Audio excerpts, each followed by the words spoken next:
A terceira ferramenta para vencer a paralisia da ansiedade é tirar o celular do campo de visão. Parece simples demais, mas presta atenção. Estudos mostraram que só a presença do celular perto de você já consome uma parte da atenção, mesmo que ele esteja desligado. O cérebro fica em estado de alerta, esperando notificação. Isso aumenta a ansiedade de fundo o dia inteiro, sem que você perceba. Quando for fazer algo importante, deixe o celular em outro cômodo, não no bolso, não na mesa virado para baixo, em outro cômodo, fora da vista. Você vai se surpreender com o que consegue fazer em 1 hora sem ele, por perto. A quarta ferramenta é dividir o monstro em pedaços pequenos. A maior parte da paralisia vem do tamanho da tarefa na sua cabeça. Preciso organizar minha vida é gigante. O cérebro olha para isso e desliga. Mas se você troca por preciso fazer uma lista de 5 coisas pendentes, já é diferente. E se você troca de novo por vou pegar uma folha ou uma caneta agora, aí sim começa a ficar acessível. Não tenta subir a montanha de uma vez. Sobe um degrau, depois outro, depois outro. O cérebro funciona com vitórias pequenas. Cada coisinha que você termina libera dopamina, que é o combustível da motivação. Antes de perceber, o caminho que parecia impossível já ficou para trás. A quinta ferramenta é movimentar o corpo. Não estou falando em academia e em treino pesado. Estou falando em mexer o corpo de qualquer jeito.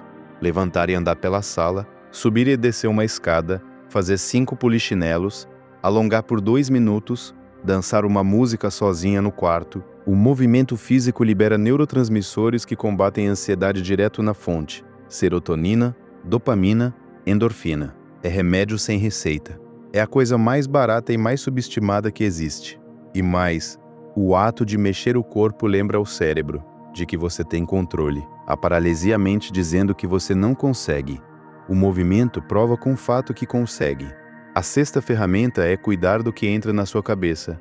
Você é o que você consome. Se você passa a manhã inteira vendo notícia ruim, vídeo de gente reclamando, comparações nas redes sociais, briga política, drama alheio, o cérebro entra em modo ameaça e fica ali o dia inteiro. Não tem como ter um dia produtivo e calmo se você começou ele se afogando em estímulos negativos.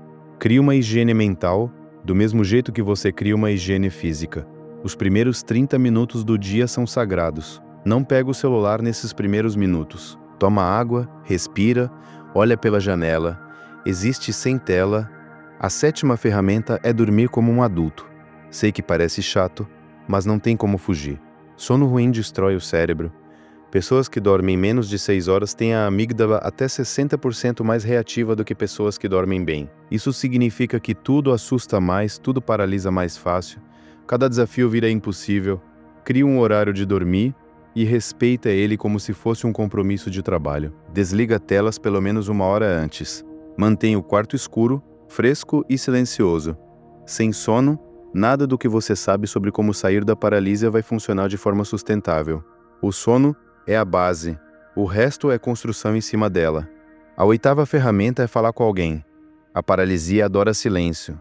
Ela adora você sozinha na sua cabeça, repetindo os mesmos pensamentos dolorosos em loop infinito. Quando você fala com alguém, um amigo de confiança, um familiar, um profissional, alguma coisa muda. O simples ato de colocar o sentimento em palavras já tira parte do poder dele. Você organiza o caos, se escuta de fora, percebe que não está sozinha. Não precisa ser uma conversa profunda. Pode ser um áudio, um café, uma caminhada lado a lado, mas sai da bolha. O cérebro humano foi feito para viver em comunidade. Quando a gente se isola, a ansiedade engorda. Me conta aqui nos comentários, qual dessas 8 ferramentas você vai testar primeiro e se já usa alguma, como está funcionando para você. Eu leio cada comentário. Existe algo importante sobre os dias em que, mesmo aplicando tudo isso, você ainda vai travar. E tá tudo bem. Você não precisa ser produtiva todo dia. Você não precisa estar bem todo dia. A vida não é uma linha reta de melhorias. É uma onda com altos e baixos. Tem dias bons, dias médios, dias ruins e dias terríveis. O que importa é que você não desista da onda. Que continue mesmo devagar, mesmo cansada, mesmo com medo. Se você está há muito tempo nesse estado de paralisia, se ela é constante e se sente que perdeu o gosto pelas coisas que antes te alegravam, se nada do que tenta funciona, se aparecem pensamentos muito escuros, Procura ajuda profissional. Psicólogo, psiquiatra, terapeuta. Não é fraqueza, é inteligência. A gente vai ao dentista quando o dente dói. Por que não iria ao profissional certo quando a mente dói? O cuidado com a mente não é luxo, é sobrevivência. Existe algo sobre a relação entre a paralisia e a identidade que é importante nomear. Com o tempo, quando você fica repetidamente travada, o cérebro começa a construir uma narrativa. Eu sou alguém que não consegue. E essa narrativa se torna uma profecia que se confirma. Porque quando você acredita que não vai conseguir, a amígdala dispara antes mesmo da tarefa começar. O primeiro passo para mudar essa narrativa é perceber que ela existe e que ela não é você. É um padrão aprendido. E padrão aprendido pode ser desaprendido. A ruptura do ciclo de paralisia não acontece com uma grande decisão. Acontece com pequenas ações repetidas que criam evidências novas. Cada vez que você faz os 2 minutos, o cérebro registra. Consegui. Cada vez que você usa a respiração e percebe que funciona, o cérebro registra. Tenho ferramentas. Cada vez que você divide a tarefa enorme em partes e completa uma delas, o cérebro registra. Sou capaz. Com o tempo, essas evidências novas começam a competir com a narrativa antiga. E com evidências suficientes, a narrativa muda. Existe algo sobre o presente que é a arma mais poderosa contra a paralisia. A ansiedade vive no futuro. O que vai acontecer, como vai dar, o que os outros vão pensar, se vai ser suficiente. A paralisia usa esse futuro como material, mas o futuro não existe agora, só existe agora. E agora tem sempre uma próxima ação pequena disponível, não a solução inteira, o próximo passo. E o próximo passo depois. A vida que você quer não está depois de uma grande virada épica. Está depois de 1000 pequenas escolhas, feitas todos os dias, por uma pessoa que decidiu não desistir de si mesma. Recomeçar é um verbo no presente. Não é um plano para amanhã. Não é uma promessa de segunda-feira. É agora. É no próximo passo. É na próxima respiração. É na decisão de pausar essa leitura daqui a pouco e ir fazer aquela coisinha pequena que você vinha adiando. Você não precisa virar uma pessoa nova de uma hora para outra. Você só precisa fazer a próxima coisa pequena. E depois a próxima. E depois a próxima. A paralisia não é o fim da sua história. É só um capítulo difícil. E todo capítulo difícil termina especialmente quando você decide virar a página. Não precisa contar para ninguém, não precisa postar nada. Só precisa fazer uma coisinha pequena nos próximos 5 minutos. E essa coisinha vai ser a primeira pedra de um dia diferente. Existe algo sobre o sono e a paralisia que é uma das conexões mais diretas e menos consideradas.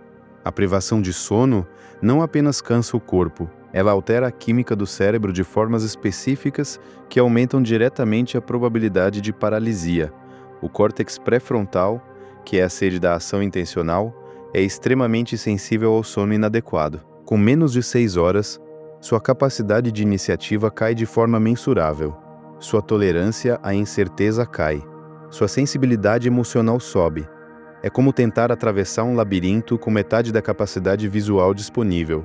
A higiene mental tem uma dimensão específica que vai além de escolher não ver notícias negativas. É sobre criar ritmos intencionais no dia que criam janelas de baixo estímulo. O cérebro precisa de períodos onde não está sendo bombardeado para processar o que já recebeu, para consolidar o que aprendeu, para preparar o que vai usar. Sem essas janelas, o acúmulo de estímulos não processados aumenta a ansiedade de fundo que alimenta a paralisia. Pausas intencionais não são luxo, são manutenção. Existe algo sobre o movimento físico que é especialmente útil nos momentos de paralisia intensa. Quando o sistema nervoso está em modo de alarme, o corpo acumulou tensão muscular que está esperando para ser descarregada. Essa tensão é parte do estado de luta ou fuga que a amígdala ativou. E ela não some com pensamentos positivos, some com movimento. A caminhada de 5 minutos que parecia impossível quando você estava travada, muitas vezes é o que quebra o ciclo, porque o movimento físico comunica ao cérebro que o perigo passou. A 8ª ferramenta, falar com alguém, tem um mecanismo neurológico específico que vale entender. Quando você verbaliza o que está sentindo, está literalmente reorganizando o material emocional no cérebro. A linguagem é processada no córtex, não na amígdala.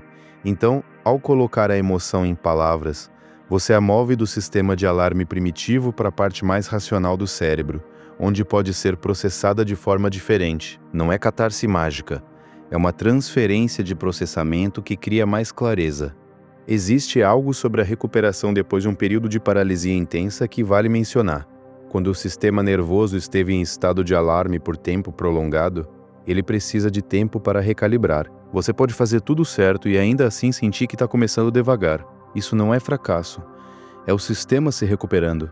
A expectativa de recuperação imediata pode paradoxalmente criar mais ansiedade. A calma volta em ondas não de uma vez. E cada onda de calma é uma evidência de que o sistema está funcionando. A conversa com um profissional de saúde mental tem um valor específico que é diferente de conversar com amigos ou familiares. Um profissional treinado consegue ajudar a identificar padrões que não são visíveis de dentro, a distinguir ansiedade situacional de ansiedade clínica, que precisa de abordagem mais estruturada, e a criar um plano personalizado baseado no histórico específico de cada pessoa. Quando a paralisia é frequente, intensa e persistente, essa distinção importa. Não porque seja grave obrigatoriamente, mas porque a abordagem certa para cada tipo de dificuldade produz resultados melhores. Existe algo sobre a relação entre ação e identidade que é um dos resultados mais duradouros do processo de sair da paralisia.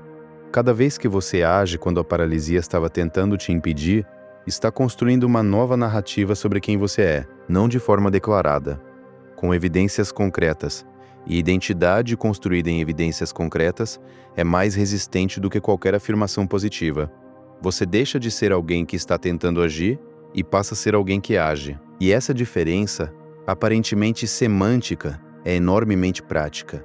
Por último, a paralisia não é permanente. Não é uma condição de quem você é. É um estado que o cérebro entra e do qual pode sair, com as ferramentas certas e com a prática consistente. Cada vez que você usa uma dessas ferramentas, por menor que seja o resultado daquela vez, está criando um precedente, e precedentes acumulados mudam a probabilidade dos próximos episódios. Você está construindo, ação por ação, um cérebro que responde de forma diferente. E isso está acontecendo agora, com cada escolha pequena de agir apesar da paralisia. Existe algo sobre os dias em que nada funciona que precisa ser dito com honestidade. Eles vão existir. Mesmo depois de semanas, usando as ferramentas, haverá dias em que a paralisia vai parecer mais forte do que tudo. E a resposta nesses dias não é se esforçar mais, é reduzir a expectativa. O mínimo viável. Uma respiração, não 4. 30 segundos de tarefa, não 2 minutos. Um gole de água, não a mudança de rotina. O sistema que está em sobrecarga precisa de gentileza, não de exigência. Existe algo sobre o papel da autocompaixão no processo de sair da paralisia que é especialmente importante. A autocrítica intensa, o se punir por não ter conseguido, o se chamar de fraca ou preguiçosa, ativa exatamente o sistema de ameaça que está criando a paralisia. Você está usando fogo para apagar fogo. A autocompaixão não é complacência. É entender o que está acontecendo com precisão e sem julgamento excessivo. Você está em paralisia porque o cérebro está em modo de proteção. Isso não é falha moral, é fisiologia. Existe algo sobre a questão de quando procurar ajuda profissional que vale ser explícito. Se a paralisia está presente com frequência, está comprometendo o trabalho, os relacionamentos, a qualidade de vida de forma significativa, ou se está acompanhada de outros sintomas, como tristeza persistente, falta de interesse em coisas que antes eram prazerosas, ou pensamentos que te assustam, o próximo passo não é mais uma técnica de autoajuda, é conversar com um profissional, não como última opção, como parte natural do cuidado com a própria saúde. E existe uma última coisa sobre recomeçar que é ao mesmo tempo simples e profunda. Recomeçar não precisa ser grande, não precisa ter testemunha, não precisa ser anunciado, é silencioso, é íntimo, é a decisão de fazer uma coisinha pequena nos próximos 5 minutos depois de muito tempo travada. E essa decisão, tomada agora no estado em que você está com os recursos que tem, é um dos atos mais corajosos que existem. Existe algo sobre o papel do ambiente social na recuperação da paralisia que é frequentemente subestimado. Quando as pessoas ao redor normalizam a dificuldade, quando você se sente menos sozinha nela, quando vê que outros também travam e que isso não os define completamente, algo muda na resposta emocional. A vergonha, que é um dos maiores combustíveis da paralisia, diminui com a normalização. Não porque o problema some, mas porque ele fica na escala humana. não na escala de falha catastrófica. Existe algo sobre a relação entre sono e criatividade que também é relevante quando o assunto é paralisia.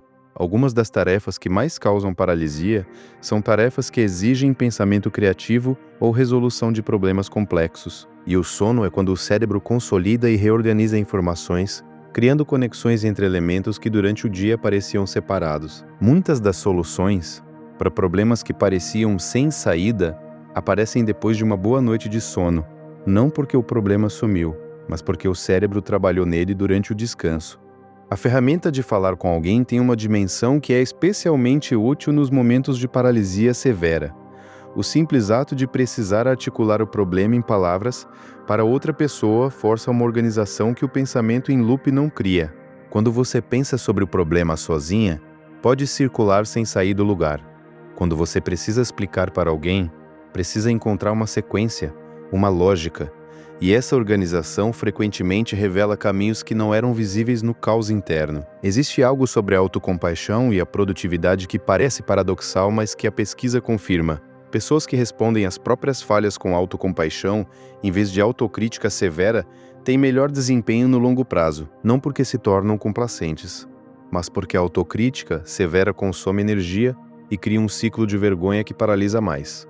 A autocompaixão libera essa energia para ser usada na ação. Tratar-se com gentileza não é fraqueza, é estratégia. Existe algo final sobre como a paralisia e a disciplina se relacionam que vale entender. A disciplina não é o oposto da paralisia. Você não sai da paralisia virando disciplinada. Você sai da paralisia agindo apesar da paralisia repetidamente em escala pequena. E é essa repetição que, ao longo do tempo, vai construindo o que parece disciplina de fora. O que de dentro é apenas o hábito de começar, construído ação por ação, dia por dia, sem glamour, sem aplausos, no silêncio das pequenas decisões que ninguém vê. Existe algo sobre o processo de recalibrar o sistema nervoso que tem uma qualidade de acúmulo que não é visível no curto prazo. Você usa as ferramentas hoje e amanhã parece que voltou ao mesmo lugar. Usa na semana seguinte e a semana depois parece pesada de novo. Mas, ao olhar para trás depois de meses, o que mudou é perceptível. Os episódios de paralisia são menos frequentes, menos intensos, mais curtos e você tem mais ferramentas disponíveis. Quando aparecem, esse é o arco real do processo, e ele não é visível de dentro de cada dia difícil. Existe algo sobre o que acontece com a relação consigo mesma ao longo desse processo que vai além da produtividade. Quando você começa a agir apesar da paralisia, quando usa as ferramentas e vê que funcionam, você vai construindo evidência de que pode confiar em si mesma para agir quando precisa. E essa confiança, construída ação por ação, muda o que você acredita ser capaz de fazer. O que antes parecia fora do alcance, começa a parecer possível. Não porque as circunstâncias mudaram, porque você mudou. E existe uma última coisa sobre a paralisia da ansiedade que é honesta e encorajadora ao mesmo tempo. Ela não vai desaparecer completamente. A amígdala sempre vai disparar diante de coisas que importam e que envolvem incerteza. O que muda com o trabalho consistente é a sua relação com esse disparo.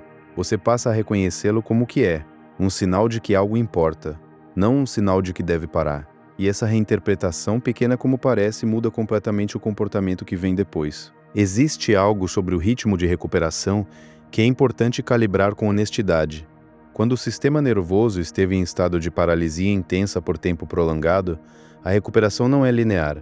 Você pode ter uma semana excelente e depois uma semana difícil, e não significa que regrediu. Significa que o processo é não linear, como qualquer processo real de mudança. O que importa é a tendência ao longo do tempo, não a performance de cada dia específico. A ferramenta da divisão de tarefas tem uma dimensão que vai além da acessibilidade de cada passo. Quando você completa partes menores de uma tarefa maior, cria o que os pesquisadores chamam de ciclos de conclusão. E o cérebro responde à conclusão de forma diferente do que responde à ação em andamento. Cada conclusão, por menor que seja, gera um sinal de recompensa que sustenta o próximo passo. É construir um ciclo de evidências positivas que vai alimentando a capacidade de continuar. Existe algo sobre a relação entre clareza e paralisia que vale nomear. Muita paralisia não vem de medo de falhar, vem de não saber por onde começar. A tarefa é vaga demais, o objetivo é amplo demais, o próximo passo não está claro. E o cérebro, diante da ambiguidade, tende a recuar. A pergunta que desfaz esse tipo de paralisia não é como faço isso, é qual é a primeira ação física concreta que posso fazer agora. A resposta a essa pergunta é sempre específica, e específico é o que o cérebro consegue começar. E por último, você não precisa resolver a paralisia completamente para começar a viver diferente. Precisa apenas usar uma ferramenta uma vez no próximo momento disponível, e depois outra, e depois outra. A vida que você quer não está depois de ter resolvido a paralisia de vez. Está sendo construída agora, com cada gesto pequeno de agir apesar dela. Recomeçar é um verbo no presente, é agora, é no próximo passo, é na decisão de fazer uma coisinha pequena nos próximos 5 minutos. E essa decisão pode ser tomada agora. E existe algo que vale guardar como bússola nos dias difíceis. Cada vez que você usa uma ferramenta, por menor que seja o resultado daquela vez, está enviando uma mensagem ao sistema nervoso. Estou segura, posso agir, tenho recursos. Essa mensagem, repetida com consistência ao longo do tempo, é o que recalibra o sistema nervoso. E o sistema recalibrado age com muito menos custo do que o sistema em sobrecarga. Existe algo sobre recomeçar que é contraintuitivo, mas verdadeiro. Os melhores recomeços raramente são dramáticos. São silenciosos. São íntimos. São a decisão de fazer uma coisinha pequena agora depois de muito tempo travada. Essa decisão, tomada no estado em que você está, com o recurso que tem, é um dos atos mais corajosos que existem. Não precisa de plateia. Não precisa de condições perfeitas. Precisa apenas de agora. E agora existe. Sempre existiu, só que às vezes fica coberto pela paralisia. E a última coisa, você não está sozinha nessa luta. Ela é coletiva. E começar junto é mais leve do que começar sozinha. Se algo do que foi falado aqui chegou em você, se você se reconheceu nesse estado de saber o que precisa fazer e travar antes de começar, eu te convido a conhecer o método devagar. Tudo muda. É um caminho de desenvolvimento emocional que vai te ajudar a entender o que está alimentando a paralisia, o que está por baixo da resistência que aparece toda vez que quer agir, como trabalhar com o sistema nervoso em vez de lutar contra ele, e criar as condições para que a ação aconteça de dentro para fora, e como construir com cuidado genuíno e com a consistência que esse processo pede, uma relação com a própria ação que não depende de motivação para acontecer. O link está na descrição desse vídeo. Se esse conteúdo chegou onde devia, compartilha com alguém que você sabe que precisa ouvir isso. Aquela pessoa que você sabe que está travada há tempo, que sabe o que deveria fazer e não consegue começar, e que se culpa por isso sem entender que é biologia, não fraqueza. E se ainda não acompanha o canal, inscreve-se agora para ficar por dentro de tudo, pois toda semana tem conteúdo novo por aqui, pensado com cuidado para pessoas que estão levando o próprio desenvolvimento a sério. Ativa o sininho para continuar essa jornada e ficar por dentro dos próximos conteúdos. Vejo você no próximo vídeo. Lembre-se, devagar tudo muda.